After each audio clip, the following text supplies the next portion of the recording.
Welcome to Human Risk, a podcast dedicated to the understanding of human behaviour as a risk.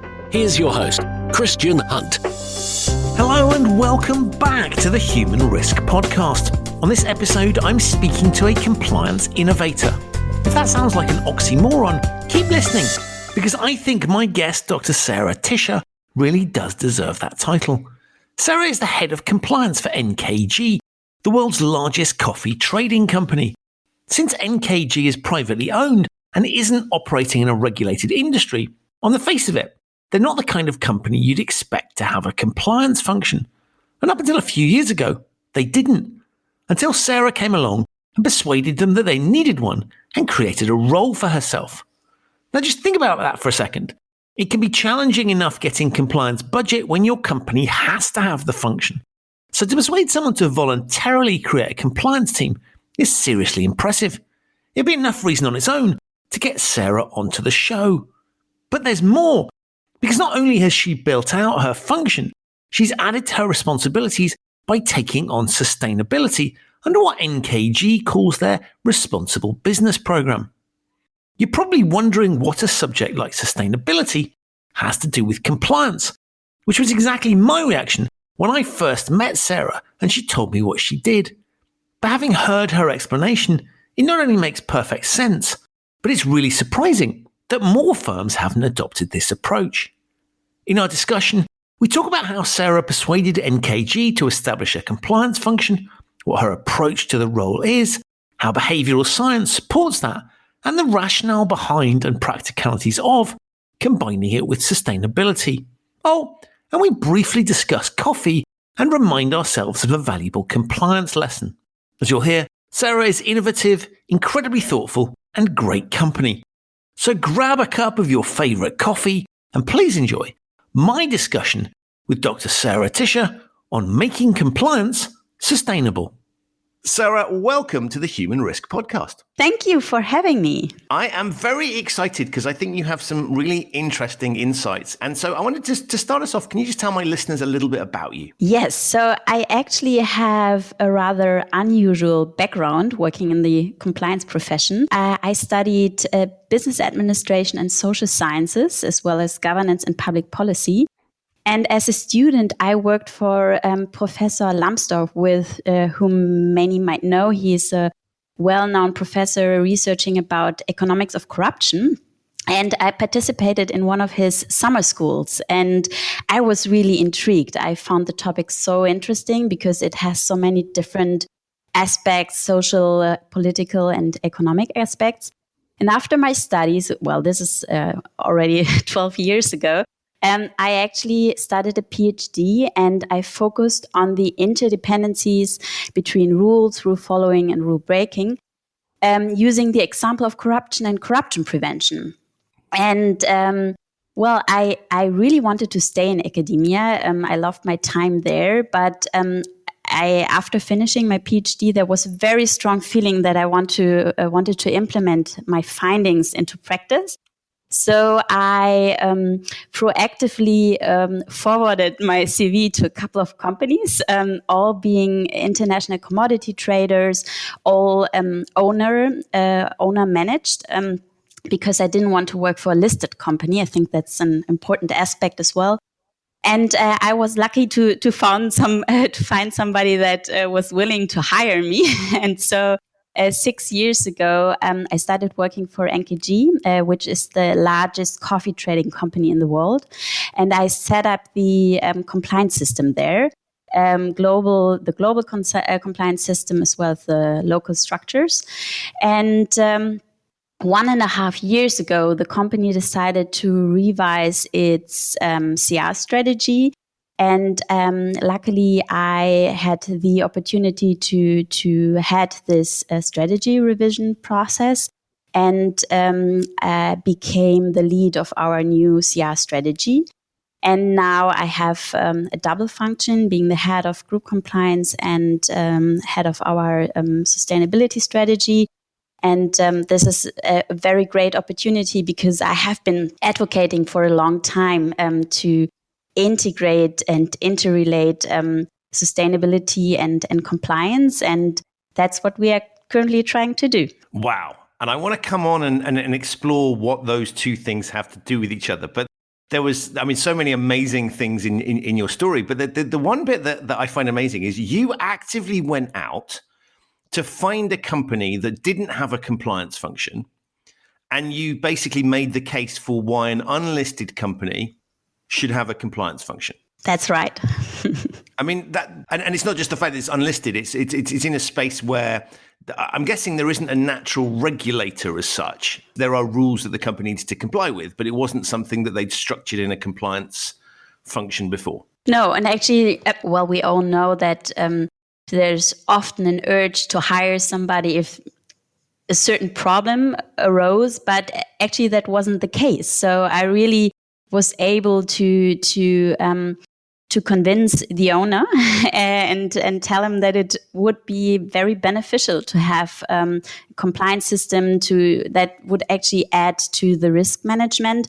And I think the reason why I was hired was that I really brought forward the case for a non-legalistic approach to compliance, because I truly believe that compliance should focus on setting up the structures and processes to help people make the right decisions, while at the same time obviously set certain boundaries and for things that are a no-go, right? And I think this is really something that resonated, because I think if I would have said, okay, we need to comply with A, B, C, D, I think that wouldn't have made a lot of sense. But fortunately, he agreed, and it wasn't easy, to be honest, at the very beginning to convince, like, not only the board but also my colleagues that it makes sense to have a fully fledged compliance function. It took some time. And also grew over time. At the very beginning, I was just a one-woman show. And now I have a bigger team.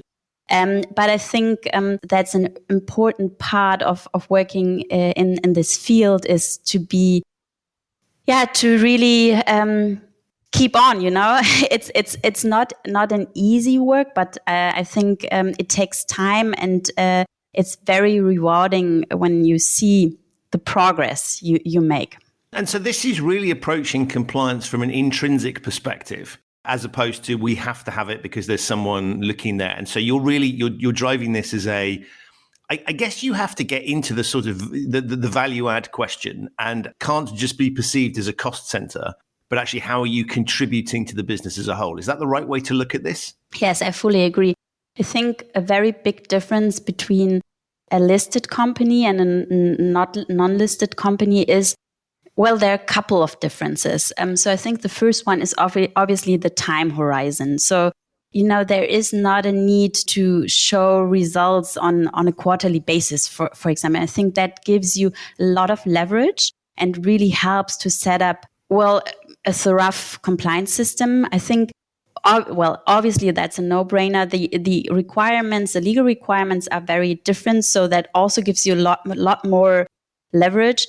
But I think most importantly, if you work for a company that is still owned and led by a person, by a family. So in the case of NKG, it's a family. I think the role of values and what the company wants to stand for, it's very important. And I had a lot of discussions with the board about what we actually want to stand for. So the role of values working in such a company is, I think it's very important, and at the same time this longer time horizon, and that really is really a very different setup for compliance. And there's something really interesting there, because if you looked at the sort of theory, the things like quarterly reporting, the idea there is to get constant transparency, and that will drive shareholders' best interests. But what you've just basically depicted is actually that interesting tension, where if you have to report on a quarterly basis and you're doing it publicly, you will do things that look good in the short term. And what you've rightly pointed out there is that actually being able to do things without the glare of transparency means that you can think much more longer term. And for many of the issues that we're talking about in the sort of ethics sustainability space, actually that longer term thinking produces different outcomes to somebody that's having to report on a very short-term basis. And we've seen lots of examples of companies operating on a very, very short-term basis, making decisions that sort of protect the individuals within the organization because it looks good in the short term, but actually long-term incredibly value destructive. So I think it's a lovely illustration that perhaps the logic of quarterly reporting and transparency doesn't always lead to the sorts of outcomes we might expect. Mm-hmm. Yeah, I fully agree. I think, and research actually shows this, that if people, I think what is often underestimated is the role of trust here. So if rules are like sticking to certain rules, sticking to certain targets, to reports is your main goal, what you will focus on are certain processes. You will make sure that you control your outcomes because that is what matters. And I think if you're on that track, what really is going to get lost is trust. And I think it's really important to build up trust. Research shows that trust is an important element. With you, me being here, we all need to follow. We all trust that the other one is behaving to certain rules, right, or certain norms. And what I think for me is very important here is the role of ownership, actually, because I think especially in a global company where, in our case, we have very decentralized structures, I cannot and I don't want to control everyone. It's not possible. It's very costly if you look at it from an economic perspective. And I think what I want is actually is a culture where I can trust people to do certain things. And at the same time, I cannot only trust that they do something, but I need to set up a culture where I think that now it gives them a certain guidance. And then in the next and last step, I really need to make sure that they feel responsible for doing it, that they own the course of action. And I think that's something that's really important for us here at NKG. And I think that's something that really distinguishes our culture from the culture of certain companies, that have been in the news, maybe in the worst case, because things didn't turn out as they expected them to. And I find that fascinating because a sort of traditional logical approach would be to say the way that we know what's going on in our organization is we have lots of tight rules and we have a kind of command and control structure. And if we have a global organization, we impose a single global culture, very heavy rule book, and that's how we know that people are doing the right thing. And what you're talking about here is kind of introducing more flexibility, and you're kind of putting the responsibility on individuals. And as you say, that depends on trust. That, from a traditionalist perspective, feels really risky, right? Because people could do all kinds of things. And you're basically saying, actually, the way that we get the outcomes we're looking for is we recognize that and we build around that. Mm-hmm. Yes, and and I think, to be very honest, I think we are in a position to do that because our company has a certain size and we are not listed. And I think that for us, it's not such a big risk because we have the culture, people know each other. It's possible to do it that way. But if you work for a listed company, let's assume with maybe 20,000 employees, it's way riskier. And I think obviously if you really look from it from a management perspective, you want to ring fence your company, right? So what happens if you really have a severe corruption case and you are in court? Then you need to prove what you have done. And that's difficult if you work on a trust basis, you do all this soft stuff I just elaborated on. And what will you show in court? You have nothing to show. Like I'm exaggerating a little bit. But obviously I understand why one would say, okay, I think in our case, that's too risky. We would follow another approach. But in our case, the company really, I really have to say, is characterized by a very strong culture that we can build upon. And well, we have, I think not 3,000 employees. So it's not small, but it's not like Siemens or really big company. And in our case, that's something that we can do and which has proven to really provide great outcomes. And I think I assumed that when I started here 6 years ago, and it turned out to be true, which I'm very grateful for, because it makes our work very different, I think, to the work in other companies. And one of the things I find fascinating about the business that you're in is obviously you have it's a very diverse footprint in the sense of, coffee is grown in certain locations. You're dealing and you're dealing in sort of different cultures, different, I guess, legal systems, different parameters.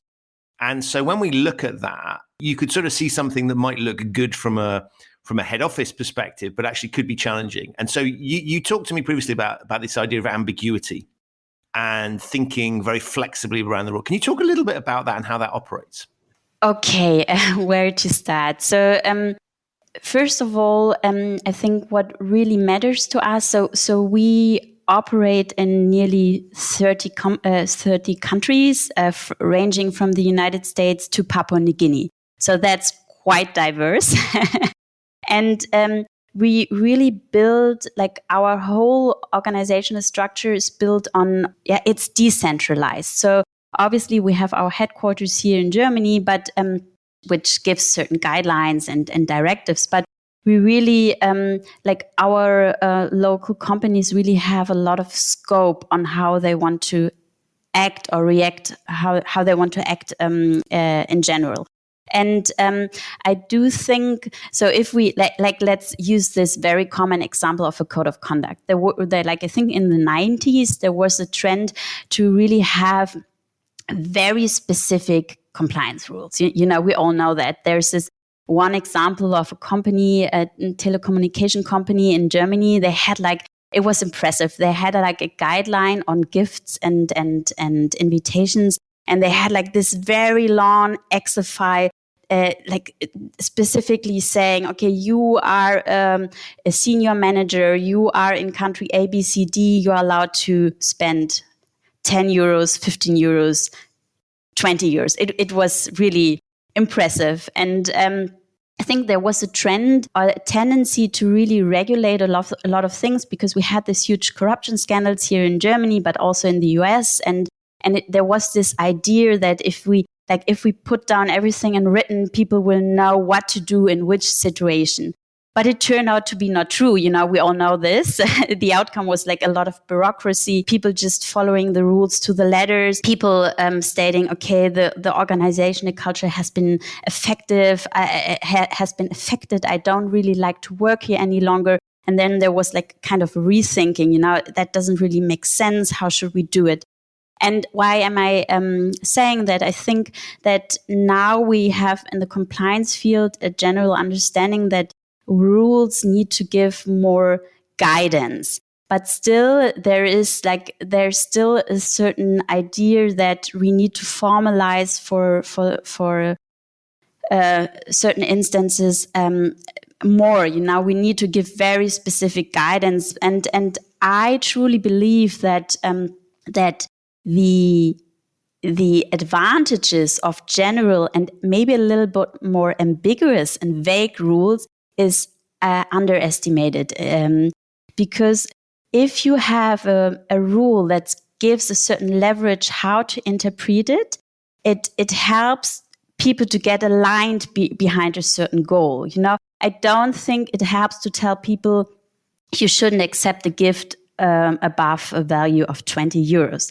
It doesn't really, what should be the advantage of that? But if you tell people, okay, we want to act you in the best interest of the company, and we give you certain questions that you can ask yourself, or all these things that are now out there, I think it really helps to create awareness, and it helps people to adapt to their local circumstances.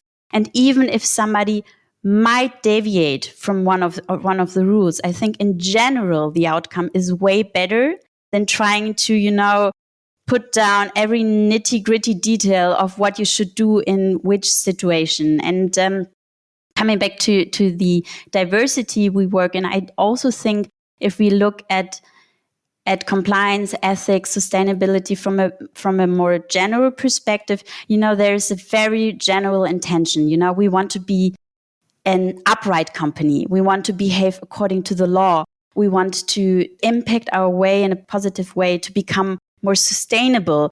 And I think like if you have this general intention and you set up, like you really work on creating a culture where people can have a dialogue about these aspects, I think you have way bigger impact, because the intrinsic motivation of people to act according to these general goals will be way bigger than you could ever achieve with, very specific rules, guidelines, or structures. And I absolutely love that, because I think one of the tendencies we have is to assume that if we write hard-coded rules, then it's easier to police. 2, it's easier to communicate. We don't have to, it's not too much. It's easier for the compliance people, if you like, or the rule writers. And it gives this really false sense of comfort, because as you pointed out, with your €20 limit, it's almost like saying 19.99 is very safe, and 20 suddenly it becomes dangerous at 20. And of course, the reality is it's not just about the quantum; it's also about the nature of the gift. And therefore, that's actually not necessarily a good proxy for the underlying risk. And if you said to people, that's what you need to look at, they're not thinking anymore. They're just reacting a little bit like a speed limit, where the speed limit isn't a guarantee that you will drive safely just because you're within the speed limit. The speed limit might be far too high, might be far too low. So I think there's an interesting comfort factor we take from that sort of codification, that actually it leaves us exposed to all sorts of risk. And then the second thing I think is really interesting is those sorts of codifications work really well in the physical world, where the dynamics don't necessarily change. The laws of physics don't change. But if you look at something like ethics, what is appropriate in one context might not be in another context. And we need to have flexibility. And if we're programming people just to read the rule and not think for themselves, that gives them the perfect excuse to do things perhaps we wouldn't want. And when the world is changing like it is today, I think that's it's incredibly dangerous to take too much comfort from it. So I love the approach that you're talking about, which requires a lot more thinking on the part of the legislator, of the compliance, or whoever writes the rules, but actually gives you that flexibility and really puts responsibility on the individual, so that if the individual understands the rules and the spirit of the law, and they still decide to do it, that's very much them. The organization has done everything it can. And so I love this whole approach. I think it's really powerful. Thank you. I think I'm truly convinced that this is an impactful approach, but honestly, it's also a very bumpy road. So as you just mentioned, it requires a lot more work also from our side as compliance department. It's easier to just, have like very strict guidance, and you control if people behave accordingly. It's way more work to encourage people to own a certain thing, to make sure that they actually make sure that certain things are implemented. It's really a lot of work. And if I would ask here somebody of my team, I think there are certain times they are also a little annoyed because they have like the same conversation over and over again. So let's be honest, it's not like the perfect approach. It has its downsides as well. And as I said before, I think it doesn't work everywhere, but I'm truly convinced that it's the one that creates meaningful impact. I'm truly convinced that it drives sustainable change, so one that will last. And so that's why we are doing it. We really believe that this is the right way, and we really want to.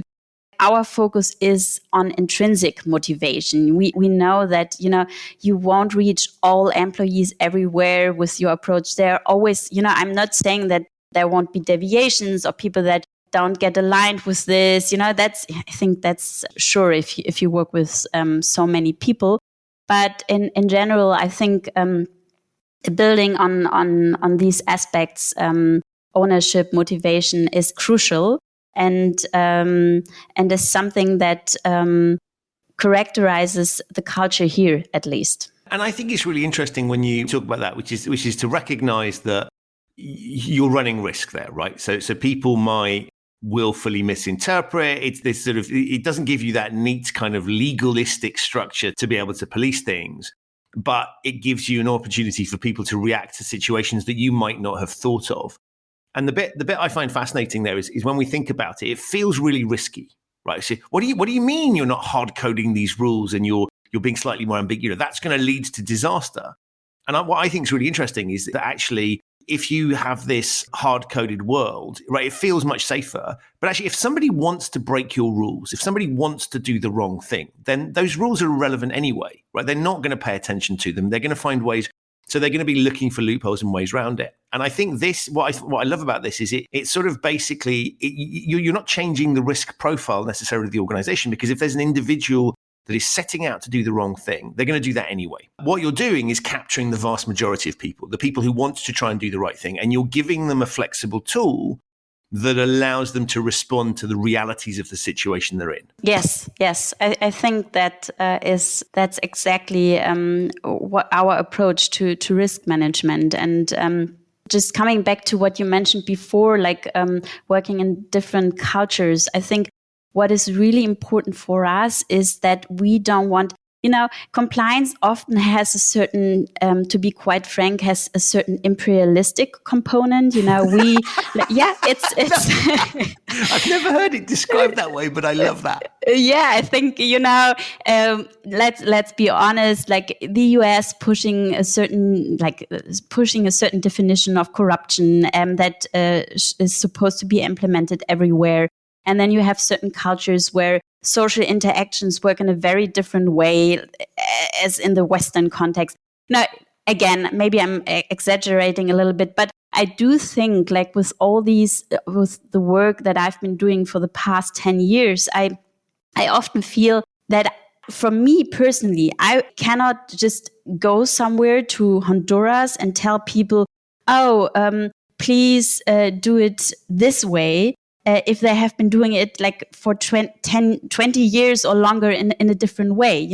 I think what's really important is to acknowledge that there are different environments and that, I don't want to be relativistic here. There's obviously certain things like human rights violations that, that's a no-go. But still, we work in different cultural environments, and I think we need to acknowledge that. And for me personally, it's very important to not like impose certain things, because I think it doesn't stick, and personally it doesn't align with my personal values. So what I really want to do is to enter a dialogue, to understand the situation of the people, why they have been doing certain things, and then to work on long-term solutions. I think there is no real impact in just saying, we are not going to do that any longer because we want to ring fence ourselves, but it doesn't generate an impact on the ground, and obviously that takes longer. It's more risky, but I think it's also more honest, and it's what we all really want. We want to really change certain things, especially when it comes to sustainability. We all know that we need to adapt the way we work, we do certain things, but it won't work if we just say, okay, now we are going to do it our way, and we don't care about what's going on with you and what you do with it. And I think this cultural sensitive approach, I think that's an important aspect of it as well. And I love that, because I sort of, we all know that when we're required to behave in a particular way, that feels, somebody's telling us to do something that feels unnatural. We kind of rebel against it a little bit. It's like it feels a bit dehumanizing, because you're just being told to do something. And I think what you described there is really interesting, because if the cultural, the social norm is to behave in a particular way, and somebody comes in from a different country telling you to do things, the thing you've always done is wrong. That's an attack on not just the way you do things, but you yourself and your beliefs. Mm-hmm. And so what you end up with, I've tended to observe, is sure, they'll do it when you can see it. And they'll do, so if you come for an inspection, it will look like they're doing the right thing. The moment you go, or where you can't see it, they will go back to, by default, they'll go back to what they've always done and the way they've always done it, because that's the natural way of doing things. And so I think this idea of working with other cultures and recognizing where might there be a tension between the way we look at the world and the way they look at the world, and we try and bridge that gap, as you say, is harder work. But that beauty, to your point, that's how you build a sustainable thing, because you want this to be a little bit like imposing a diet or an exercise regime on someone. If it doesn't fit nicely within their day-to-day routine, they'll stop doing it. And so I love this idea of thinking, how can we, a lot more work for you, but much more chance that when you're not looking, when you can't see what's going on, or when you can only find out after the event, there's a much greater likelihood if you've developed something with them that understands where they're coming from, that this will be happening behind the scenes when you're not able to control it. And that, from a risk management perspective, I think is really strong. Yes. And like speaking very practically, I think what you need to have are allies. You need to have, so if you work, you need to have somebody working, for example, in Indonesia, in our Indonesian team, that you really convince of the overall intention of what you're doing. So this person is part of your team. And then I think what you need to have is really a speak up culture, because if people feel that still they are not allowed to address that what you just mentioned, that you are saying, oh, we should implement this rule, and people think, oh, that's just bullshit, it doesn't work here. Then you need people that really have the courage to tell you, and I think that requires a speak up culture. And we often hear this term speak up culture, but it's really difficult if somebody from the headquarter comes and wants to work on a certain thing, and you to have people that dare to tell you that's bullshit. It requires a lot of trust, I think, and that brings me again to the point I mentioned before, that I think building relationships based on trust is a very important aspect of meaningful compliance system, and not only a compliance system. All these.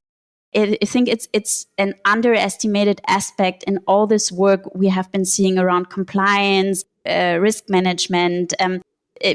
Because all these things, also if things don't work out, if something happens, you really need people that tell you. I do think that in many companies, I don't know if this aspect is given the attention that I think it should be given. That's really interesting, because if you don't know where your framework and your processes are causing problems, where it doesn't culturally fit, or it feels weird, or it's just not practical to do it, or where people just find it, it's just sort of, it doesn't, they don't understand the logic behind it, then you're building something that is by, it brings us back to your sort of point around sustainability. That's not sustainable, and people are going to find ways around it. And so we all know examples of rules that we think are silly, not necessarily at work, but maybe sort of public laws or processes or things that we find irritating.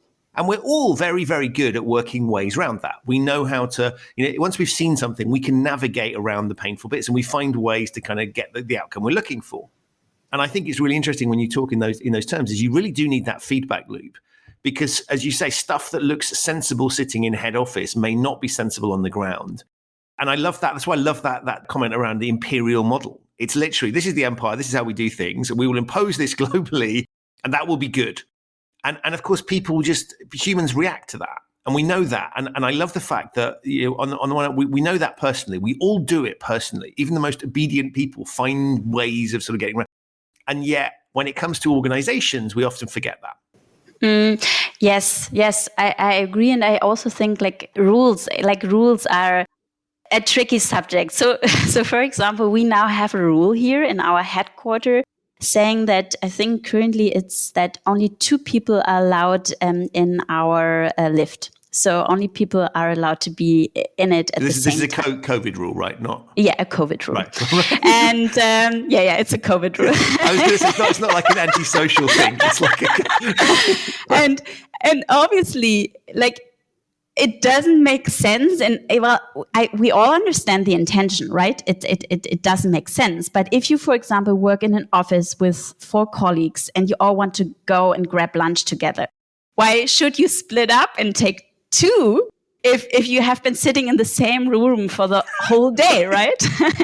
So I think, and now there is a practice that people working in the same office, and even if there are more than 2 people, they just go together and take the same lift, right? And so it's nothing where, for example, here somebody would say something, because people are not sticking to the rule, but they're still understanding the rule because the intention is really clear. And well, I think that's something that a company needs really to be aware of. Like if I've phrased the rule and maybe I don't want to, like, as I mentioned before, have a very long catalog of defining exceptions and, because it's just too much work and doesn't make sense because there will be another exception that I haven't been thinking of.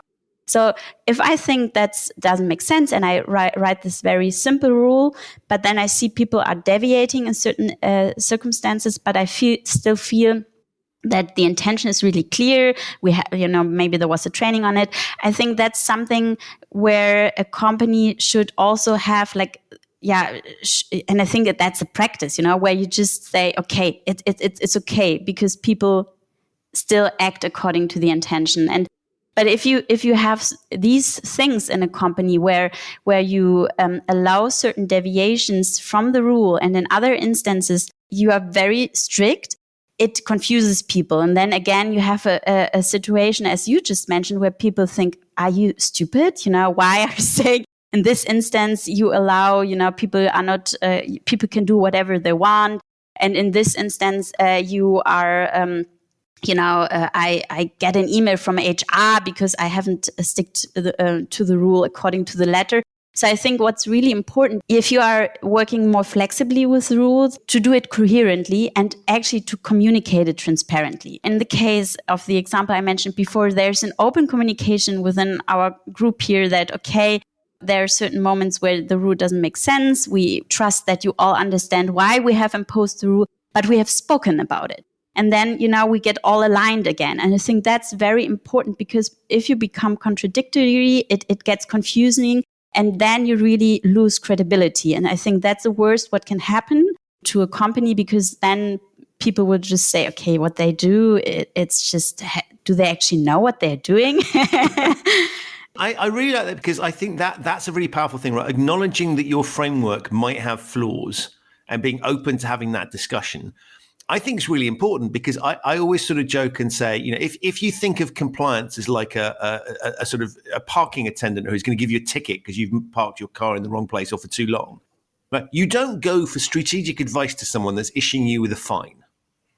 And so if you're this function that sort of, well, these are the rules and we just stick, people aren't going to voluntarily come forward. And so that point you were making about we want that feedback loop. We need people to speak up and start and say things. They're not going to do that if you have demonstrated through your behavior that you're not open for that discussion. If all of your rules are never up for discussion and they're always perfectly framed and people must just comply with them, then you won't get that feedback loop. And I think that's that sort of thing, that can work. If you're in a nuclear power station, you don't want, the physics of what happens there and it doesn't change. And so you can set hard and fast rules and say, we really need you to stick to this, no question. Even then you would want a feedback loop to saying that's not clear. But in the situations you're talking about, the moment you say we're not open to discussion and there's no discussion around our rules because we have crafted the perfect rule, actually people don't respect you anymore. And there's no chance of them coming to talk to you when they've got a problem because they're going to think, here's a bureaucrat that I'm speaking to who really doesn't understand there's no point in having that discussion. Mm-hmm. Yes. Yeah. Yeah, I think, and what really is key is also to communicate openly if you have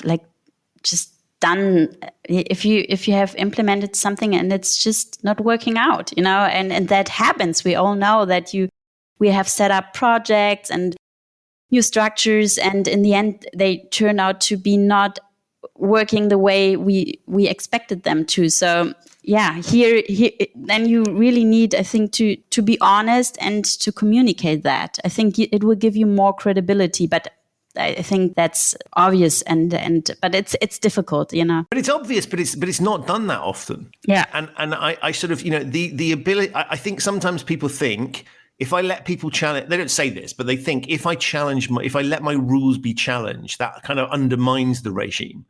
And what you're basically saying is actually it strengthens it, right? Because people recognize that you're human, you're trying to do the best you can, and that you're open for a discussion. That doesn't make you weak. I think in many respects that makes you strong, but that's counterintuitive. Yeah. That's true. And look, we talked about sustainability, which I think brings me to the other thing I think is fascinating about your role is what you've brought in. And you talked at the beginning about you had the compliance mandate, and now you've also got corporate responsibility. Talk us through that, because I think that really, when we first met, that really surprised me.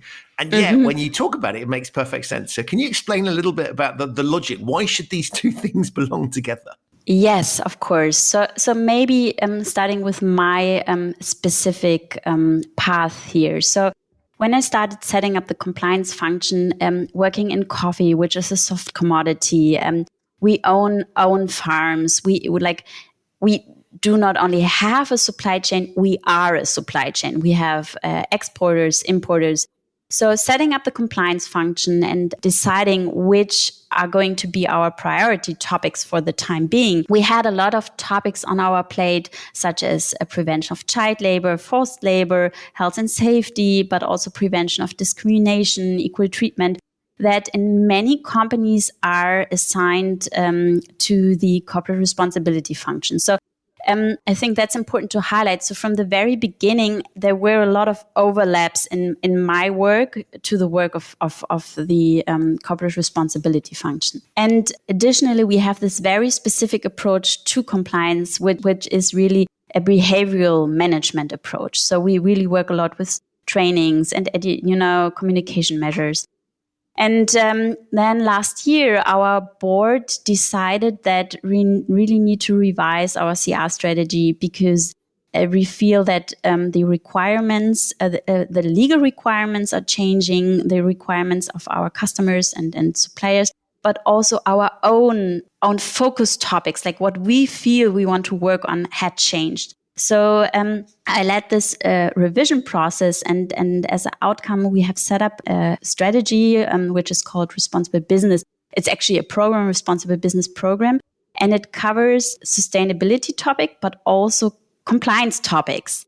And I think why have we chosen to integrate these two topics? I think there are several reasons for it. The first one being, and I think many listeners can relate, I think the role of companies in societies has just tremendously changed. You know, what the public, but also the legislator, what customers expect from a corporation is very different to 20 years ago. They want to have corporations that act upon social challenges, that act upon ecological challenges. So that's, I think, point one. The second point is that financial institutions and investors are really focusing on environmental and social topics. And I think that's the famous term ESG that's all out there.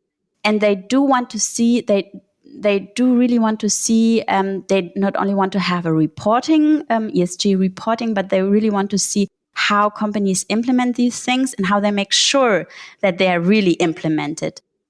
And lastly, I think that many things, like in the 90s, compliance was all about implementing the minimum legal requirements. I think that's important. There was a focus on minimum.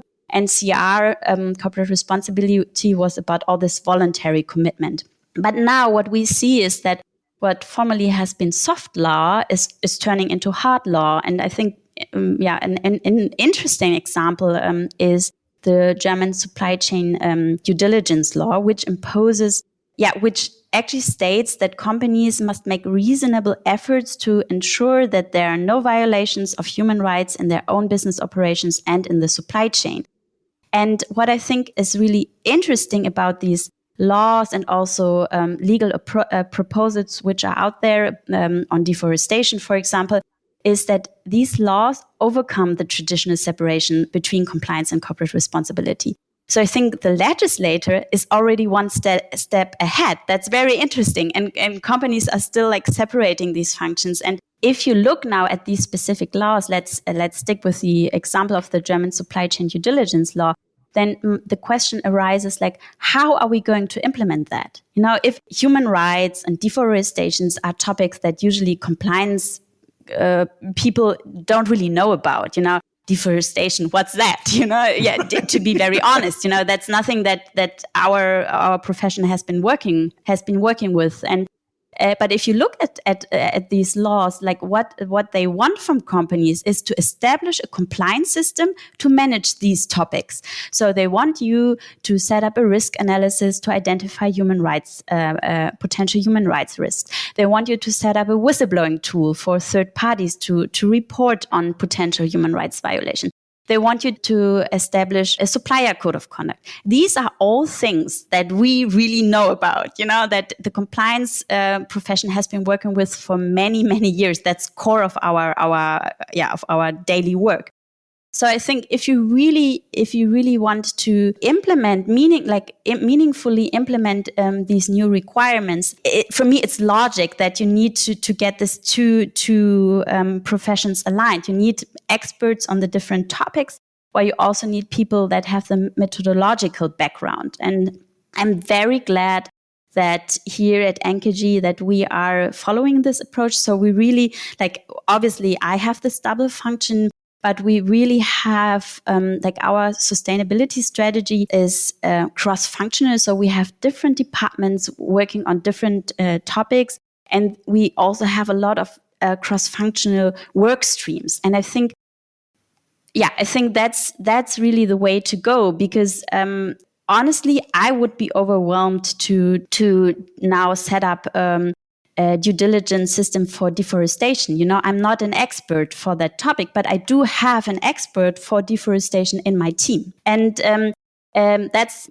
these are a couple of reasons why I think it really makes sense to look at these topics more holistically. And there was a recent publication of the World Economic Forum, which I highly recommend, and it was based on interviews with very innovative companies, and they asked how do you address these topics? How do you manage? How do you organize? And what was very interesting to read is that there's really a rise of a new function, which they called a chief integrity officer. I think it's called called differently in different contexts, but it shows that even at board level, there's an increasing understanding that we need to integrate these functions. Now we have talked about compliance and sustainability, but I think it's also about communications, legal risk.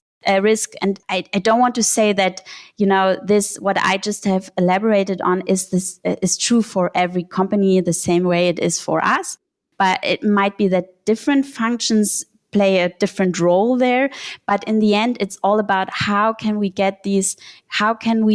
overcome this traditional departmental thinking to get to get more closely aligned to work towards these different goals. What I think is really interesting about this is you're combining things that are hard-coded rules that sort of you might recognize at a head office, things that are potentially rules in local jurisdictions. You're looking at a cultural and social norms, so things that we would want to be doing where there may not be a rule behind it, but we believe in this stuff that might be tomorrow's rules. And so you've got this flexibility between sort of things that are hard-coded in law and things that are going to become hard-coded in law, and things that are important because of the values that we have. There may not be a law that underpins it, but we believe is important for our business.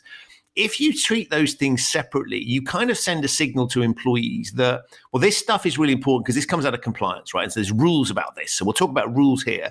And this is sort of vague value stuff that's over here. And actually, I think you need to bring this whole thing together because, as you rightly point out, stuff that is kind of potentially a value today for society could become a law tomorrow. And that's happening. And so we need to present a very clear, united front to employees that sort of says all this stuff is important. Right? And we don't just sit there and say, what do the rules say? We think about the sort of company that we want to be. And if you communicate differently about those things and you treat them differently, you have a delineation between those. One of them feels like a nice to have, and the other one is, well, we have to do this. And I think this is a really nice way of looking at it and saying we have to approach this topic of loosely defined stuff we need people to do and not do, and both the sort of the what it is, but also how you do it. All of that needs to sit together in one coherent whole so people can really have a clear view about how the company expects them to behave. And I think all of this underpins what you were saying before, because if you start to think about the total, people don't wake up in the morning and go, I'm now in a compliance moment And in a minute, I'll be in an HR moment, and then I'll be right. The world is all of this stuff is interconnected. And when we do a certain thing, engage in a certain activity, there are going to be a combination of factors. Sometimes corporate values will be important. There'll be compliance aspects that are important. There'll be legal things that are important. And so if we add all that together, we need to help people to navigate this complicated world. So what I love about what you've talked about there isn't sort of saying, here's a hard and fast structure, but actually here's an approach that says all of this stuff matters. And we need to think coherently about how we manage it together and how do we help employees to do the things that we want and not do the things that we don't want. And so I think when you describe it, it's breaking down silos, but it's breaking down silos because the humans that we're trying to influence, our employees, don't think in terms of those silos. They are operating in day-to-day existence. So we have to help them by presenting it coherently and thinking about where might there be tensions between one of these things and another. I agree. And I would like to add that also from a mere economic rational perspective, do you really want to establish a separate compliance reporting, then maybe an ESG reporting, then do you really want to have compliance audits and, health and safety audits? Do you really want to have a whistleblowing tool for your employees and then a whistleblowing tool for your suppliers? In the end, that doesn't really add up. Even if you have like a 20-person compliance department, who is going to manage that? That's just not possible, right? And I do think that it's not realistic to have that separately, to manage that separately. And it's just adding to that, it doesn't make sense. It obviously, it doesn't make sense to differentiate because all these topics are interrelated and they also influence each other.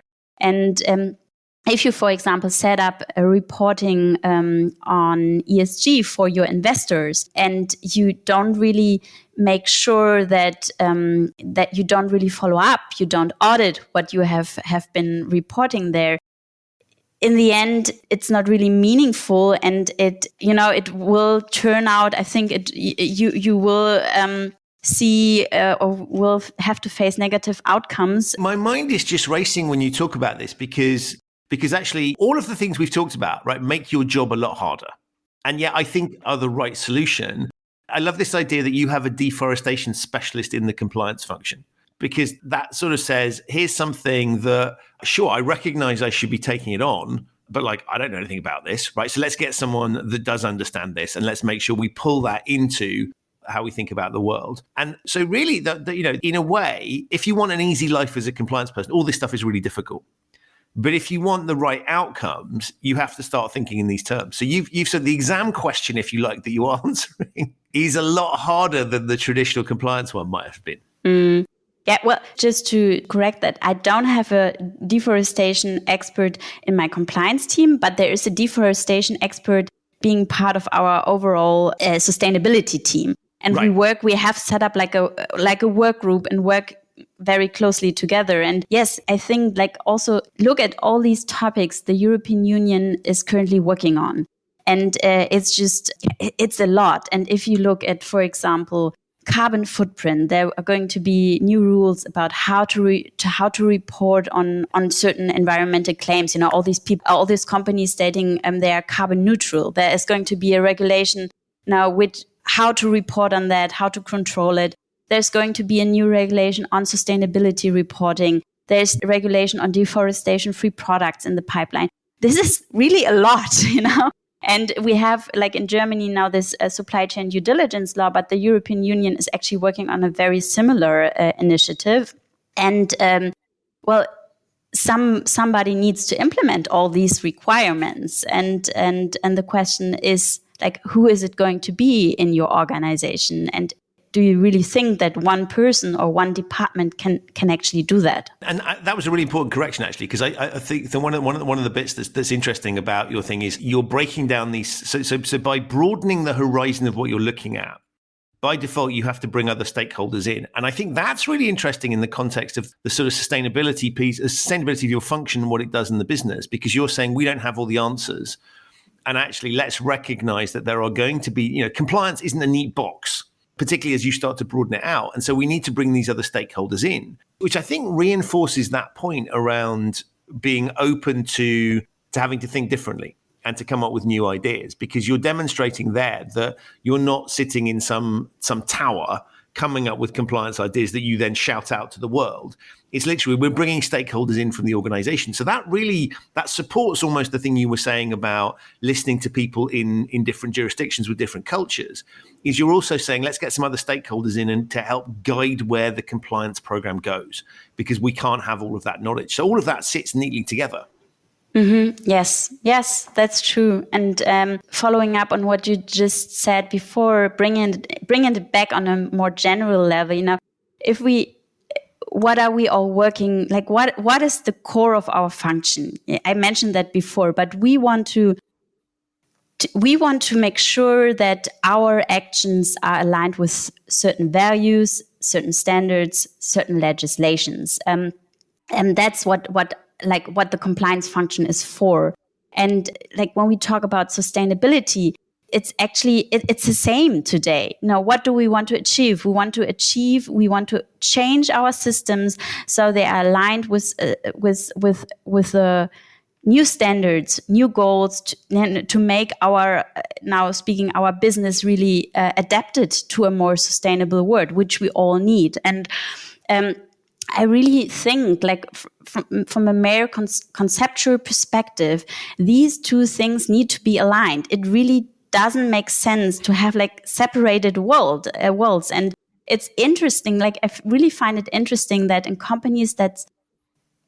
some companies it's still the case. What I do observe attending conferences, that there are more people out there having like a double role, which is interesting. But I find it interesting to see that financial institutions bringing this ESG topic, implementing this ESG, pushing it, as well as the legislator, are already one step, farther, because they, like from a conceptual perspective, are already like aligning these different topics. And I think that's going to be the new reality. And we kind of touched on it as we've gone through, but I want to just sort of pick your brains on behavioral science. And listeners to the show will know that I'm a massive fan of bringing behavioral science to compliance, and it rhymes, so it must be a good thing. In your approach, you've got a very strong sense of human beings and how they operate in the real world. And can you just talk a little bit about how do you, implicitly, I think you agree with me that behavioral science is an important piece, but how do you think about that? Mm-hmm. Yes, I fully agree. And I find it super interesting that you were able to really set up such a unit in your previous work. So I think, there's a lot of knowledge out there from behavioral science that we in our compliance function, but also like in general, can make use of. And obviously there are certain topics, prominent topics, like how we design certain choices. I think giving the example of if you work on a topic we work on is enhancing diversity, that's also part of our responsible business program. So there's this interesting example of orchestras where there was a very low quota of women, and then they decided to establish blind auditions, and it tremendously increased. So they really changed, just changed the setup with a very great outcome. And this idea to adapt design, to adapt choices, to create better outcome, I think that's an important aspect, especially for enhancing diversity, improving inclusion, but also for health and safety. So I think there are like very easy solutions. So if you, for example, want people to use their PPE, their personal protective equipment, and you just put, for example, the name on the from each worker on the hat, and then you go to the changing room and you see there's still the hat with my name on it, Sarah. Then that already increases, for example, peer pressure to really use your hat. And that's also, some of the well-researched dynamics of groups. I think that's something that we in our function try to make use of. So what we have established is a yearly awareness day. I think which is also nothing revolutionary new, but what we try to do is we have a lot of games and in very interactive approach, and then we try to, for example, build teams and really to leverage on certain group dynamics, to establish awareness for certain topics. I do think that this gamification approach to training in general is very good and also a well-researched thing to impact behavior.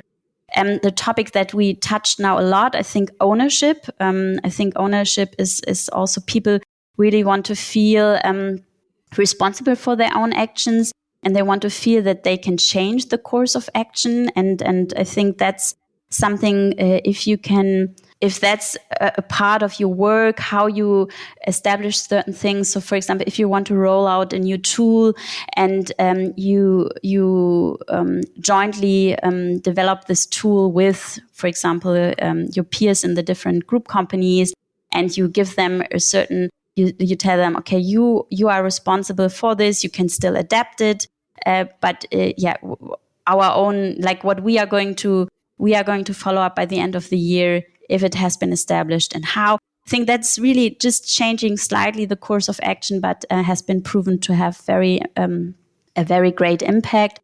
And I think these are just like 4 examples. So designing of choices, translating rather boring topics and more interesting ones through gamification. The use of group dynamics, I think, is really underestimated. And the topic ownership. I think these are all things that behavioral science has shown exceptional results in studies, and something that we try to work with.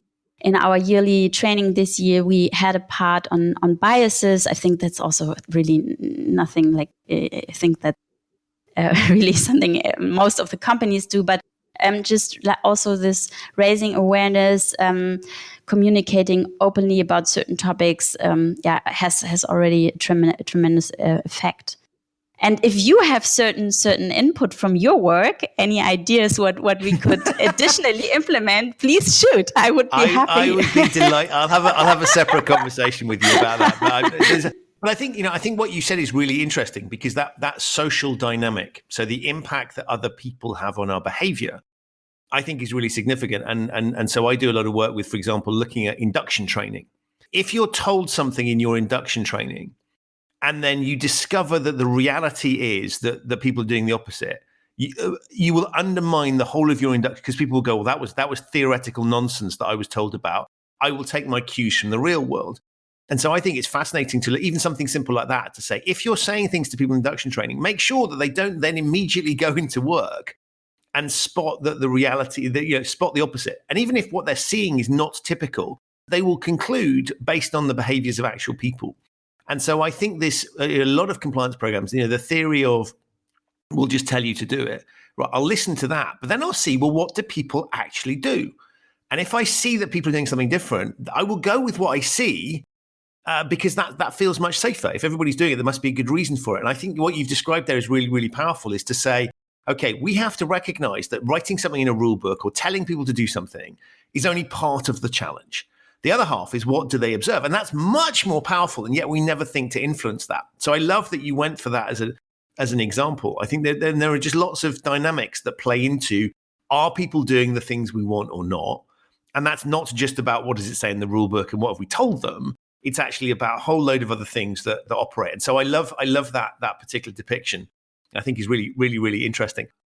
I could keep talking to you forever, but I'm very, very conscious of time. Before I let you go, I want to just inquire about coffee, because I think when you and I first met, we had a fascinating conversation. So, what's your sort of any top tips on coffee? Favorite coffees that people might not have tried before, anything like that? Oh, I have to be very honest here. I don't think I have like a very elaborate coffee taste. So I'm really bad in distinguishing different coffee types. But I'm kind of spoiled because we have here the opportunity to taste every day different specialities.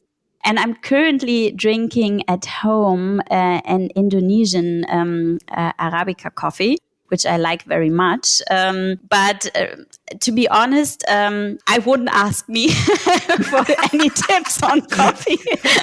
I'm a vivid coffee drinker, but not an expert. But I'll tell you what I love about that. I'll tell you what I love about that answer is that's a really good illustration of the sort of compliance challenge, right? Which is recognizing that you have coffee tasters and coffee experts in your organization, right? Just because you work for a company that deals with coffee doesn't mean you're a coffee drinking expert, and not everybody will want to do that. In the same way, compliance is something we need to help make people understand enough about compliance to do what they do. So you need to have enough of an understanding about coffee to do your job, but they're not turning you into a coffee expert. And I think that's a lovely analogy for the way we ought to approach compliance, which is we need to equip people to do their jobs in a way that's compliant, as opposed to making them compliance officers. You need to understand enough about coffee to be able to do your job, but you don't need to be a coffee specialist. So I think that's an absolutely beautiful way.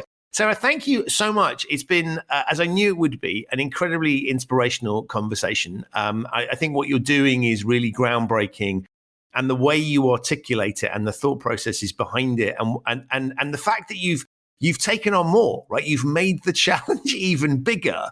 I think it's to your absolute credit, because it'd be very easy to sort of pretend it was a small piece. And I think all of that comes from the other bit that I find amazing.